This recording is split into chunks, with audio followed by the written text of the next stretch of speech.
Jai Hind students.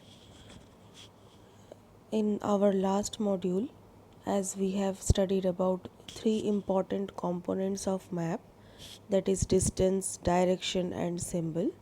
Today we will start this module with second component, that is direction. Distance already we have studied in the previous module.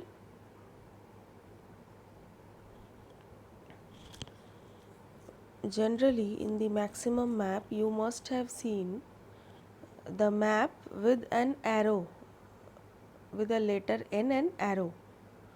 Actually, at the upper right corner, that you must have seen. This arrow shows the north direction. N means north. North direction showing arrow you must have seen. It is called the north line. When you know the north, then you can easily find out other directions also, as east, west and south. There are four major directions. These are north, south, east and west, and they are called cardinal points. These points are called cardinal points. Other four intermediate directions are northeast, north west, southeast, southwest. We can locate any place more accurately with the help of these intermediate direction. Like if I ask to find the direction of your room can be located towards the northwest or towards northeast or southwest. It can be any other directions also. Now we will talk about symbols. Symbols is the third important component of a map. It is not possible to draw on a map the actual shape and size of different features such as building, road, bridge, tree, railway line and so on. They are shown by certain letters, sometimes shades, color, picture or even lines also. These symbols give a lot of informations in a limited space. With the use of these symbols, map can be drawn easily and are simple to read.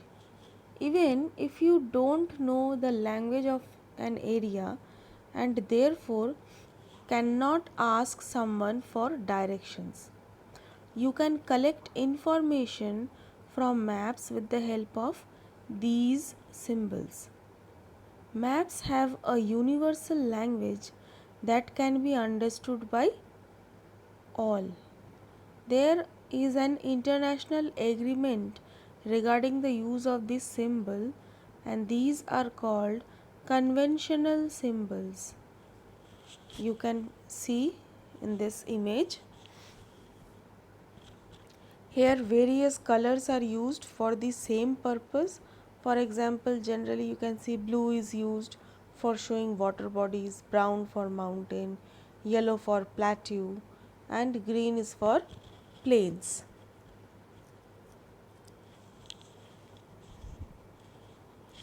Now we will talk about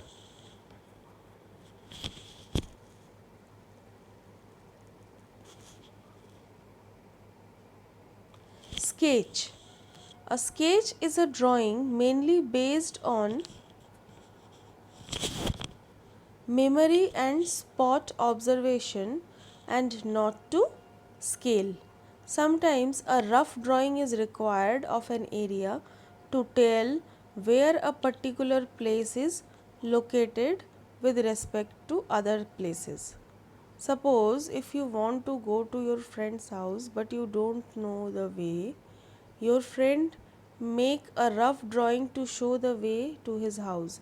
Such a rough drawing is drawn without scale and is called a sketch map. Now we will talk about plane. A plane is a drawing of a small area on a large scale. A large scale map gives, as already we have discussed, more information, but there are certain things which we may sometimes want to know. For example, the length and breadth of a room, which cannot be shown in a map. At that particular time, we refer drawing drawn to scale called a plane. So this much today we had discussed. After that, if you have any question regarding the chapter, any query, you can get back to me. Till then, happy learning. Goodbye.